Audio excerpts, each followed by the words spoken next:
tout à l'heure la nouvelle tribune des militaires.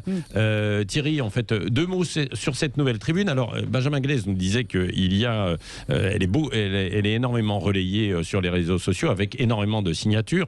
Déjà, il faut dire que ce sont des militaires anonymes, et on ne sait pas quelle est la part de militaires et puis de civils, en fait, en tout cas derrière. Disons les choses. Il y a derrière cette initiative, il faut se poser des questions en effet sur qui est à l'origine. On ne peut pas savoir puisqu'il s'agit d'anonymes.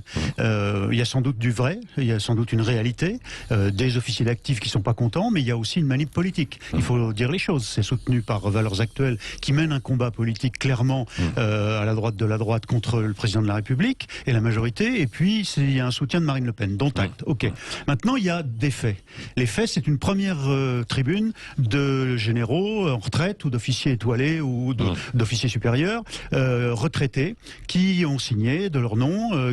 Et puis aujourd'hui, il y aurait ce deuxième acte, en quelque sorte, de cette opération d'hommes ou de femmes d'actives qui disent, eux, attention, vous avez sali nos camarades anciens, les plus vieux, voilà, et il faut en tenir compte. Je crois qu'il faut la lire d'abord, cette tribune, parce qu'il y a des choses très intéressantes. On vient de citer Avignon, Fréjus, les Ulysses, et eux disent, nous voyons les violences dans nos villes et villages, nous voyons le communautarisme s'installer dans l'espace public, la haine de la France devenir la norme. Voilà, il y a des choses qui font écho à une réalité, et c'est important. Et il faut que le président de la République en tienne compte, parce qu'il y a tout de même dans les forces de l'ordre, depuis des années, on n'a pas attendu même François Hollande, pour savoir qu'il y avait un feu qui couve à certains égards chez certains. Maintenant, quelle est la proportion? Attendez, juste un point. Encore, ce qui est important, c'est aussi tout de même de noter qu'il y a des gens qui disent être d'actifs et qui mettent en cause la discipline des armées, qui est leur seule force, et qui mettent en cause le président de la République, qui est le chef des armées. Il parle de vos guerres en parlant, par exemple, du Mali, de Centrafrique ou d'Afghanistan. Pardon, ce ne sont pas les guerres de président Macron, c'est celles de Nicolas Sarkozy, de Jacques Chirac, de François Hollande, ce sont les guerres de la France. Donc là, il y a une petite contradiction, et c'est un souci. Éric Revel et Christine Bouillot, Éric. Alors moi, je partage pas du tout le point de vue de Thierry Guerrier. Non, pas du tout, pas du tout. En réalité, cette tribune, elle est anonyme parce que par définition, les militaires, notamment d'actifs, sont tenus au droit de réserve, donc ils n'avaient pas signé de leur nom. Mais je pense mais on ne sait pas du coup qui c'est, combien ils sont. On confond la cause et la conséquence, mon cher Thierry. C'est-à-dire qu'en réalité, vous en faites une manipulation politique. Non, il y a une part d'action politique. Qui est un magazine politiquement très engagé. C'est pas parce que Valeurs Actuelles propose de publier une tribune qu'on va créer une tribune, pas du tout. Cette tribune, c'est la deuxième du nom, je l'ai lue avec vraiment beaucoup d'attention, et en réalité, elle traduit quoi? Elle traduit un malaise absolument général dans l'armée, je pense, dans les forces de l'ordre. Le témoignage qu'on vient d'entendre à l'instant sur l'antenne de Sud Radio parle de véritable guérilla urbaine. Donc je veux bien... J'y ai fait référence, vous l'aurez noté. Ce n'est pas très grave, c'est de la manipulation politique parce que la présidentielle arrive. Si c'était le cas, mon cher Thierry, ce serait effectivement pas très grave. En réalité, cette colère des militaires, cette colère des forces de l'ordre, elle monte graduellement de plus en plus. Et d'ailleurs, j'en veux pour preuve qui s'est passé sous l'Arc de Triomphe.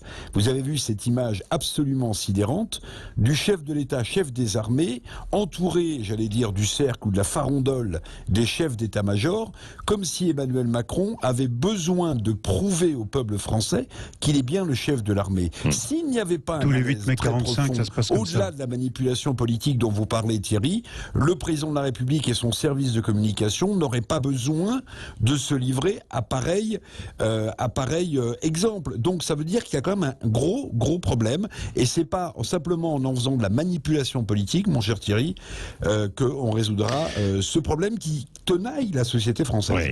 Christine Bouillot. Oui, alors après, tout à l'heure, dans la revue de presse, Benjamin Glaise annonçait le chiffre hallucinant d'1 300 000 signatures de cette tribune. Alors, c'est pas des signatures, c'est des visites uniques. C'est ce que comptabilise le site de Valeurs Actuelles. Donc, il faut relativiser la curiosité. C'est pas la signature de la pétition. Parce que c'est pas une pétition, c'est une tribune. Non, c'est pour ça, oui. Donc, il faut faire attention à tout ça, parce que là-dessus, il y a un objectif derrière cette deuxième tribune des militaires, et il faudra voir effectivement quelles seront les répercussions. Alors, moi, je dirais, personnellement, je pense que quand on parle de guérilla urbaine, ce mot dans l'actualité, quand on suit l'actualité des quartiers, n'est pas nouveau. le malaise des policiers, pardonnez-moi, mais ça fait malheureusement des années que ces mêmes policiers et syndicats de policiers alertent sur leurs conditions de travail, sur la difficulté qu'ils ont à entrer dans les quartiers.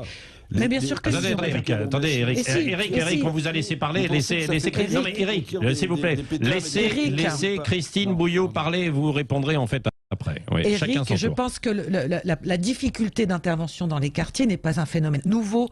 Ce problème de violence grandissante vis-à-vis d'une population, en tous les cas de petits trafiquants et dealers, ne fait que monter, et on sent bien que la réponse aujourd'hui n'est toujours pas satisfaisante, puisqu'on n'arrive pas à enrayer ce phénomène. Mais moi, ce qui m'interpelle, c'est ce message qui est distillé, moi aussi je l'ai lu avec attention, cette tribune, quand il termine en disant c'est ce qui précède le chaos. Je trouve que de leur part, personnellement, c'est quand même gravissime de se permettre de lancer ce genre d'avertissement au chef de l'État, qui est le chef des armées. Voilà, c'est effectivement. Éric Revel et Thierry Guerrier. Éric, vous vouliez répondre, enfin, justement. Oui, je crois que pardonnez-moi, mais vous savez, c'était le titre d'une copie de philo. Un seul peut-il avoir raison contre tous? Je regrette. On parle de Fréjus, on parle de Saint-Raphaël, mais je crois même que la nuit dernière, il y a eu des problèmes à Cannes, vous voyez, où je suis pas très loin. En réalité, ce qu'on veut pas voir, c'est que ce que Christine décrit comme finalement un phénomène, qui est en croissance, mais qui existe depuis longtemps, puisqu'on ne parle que des quartiers difficiles ou des banlieues. En réalité, c'est une accélération un peu exponentielle, pardonnez-moi. Mais les difficultés des quartiers et la façon dont certains s'en prenaient aux forces de l'ordre n'a plus rien à voir avec ce qui se passe aujourd'hui. Vous avez vu ces images, par exemple, à Fréjus et à Saint-Raphaël. Fréjus, Saint-Raphaël, on n'est pas à Montreuil, je ne stigmatise aucune ville, on n'est pas à Nanterre, on n'est pas dans des banlieues difficiles, on est sur la Côte d'Azur. Bon, donc ce que vous dites, ma chère Christine, comme étant finalement un long processus qui existe depuis des décennies, il faut se rendre compte. J'ai pas dit des décennies, j'ai dit depuis plusieurs années, ça ne date pas d'hier. C'est qu'en réalité, c'est de plus en plus violent, c'est de plus en plus violent, jusque et y compris ce qui s'est passé à Avignon. Je vous rappelle qu'il s'agissait d'un policier qui contrôlait un petit trafiquant de drogue, visiblement cannabis, et que le type lui a tiré dessus. Vous voyez? Donc on n'est plus du tout dans cette petite contestation. On est dans un mouvement, me semble-t-il, très lourd et assez grave.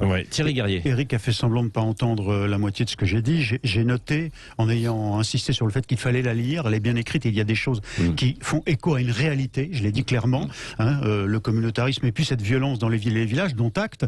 Ce qui me gêne, moi, c'est qu'il s'agit, et la question est de savoir combien sont-ils, parce qu'en vérité, ça laisse entendre que toute l'armée d'actifs, aujourd'hui, ne serait pas solidaire et disciplinée aux ordres du président de la République. Je pense que c'est ça, comme Christine Bouillot, je pense que c'est ça qui est grave, alors qu'en réalité, la discipline est la force des armées. Celui qui énonçait ce principe, c'est Napoléon, par exemple, et qui savait ce que c'était que la discipline. Donc je crois que ce n'est pas le cas, que l'armée est dans l'essentiel de la réalité de son corps aujourd'hui, respectueuse de la discipline, et même s'il y a des éléments factuels intéressants dans cette tribune, pour autant, on ne peut pas remettre en cause l'autorité de l'État. On va continuer de beaucoup en parler tout au long de la journée. On va continuer d'en parler tout au long de la journée, dans les débats, bien sûr, tout à l'heure de Valérie Expert, à 10h30, chez André Berkoff ce midi, et puis dans les vraies voix ce soir, bien sûr, et dans les jours qui viennent, probablement, avec cette nouvelle tribune militaire. Mais on va revenir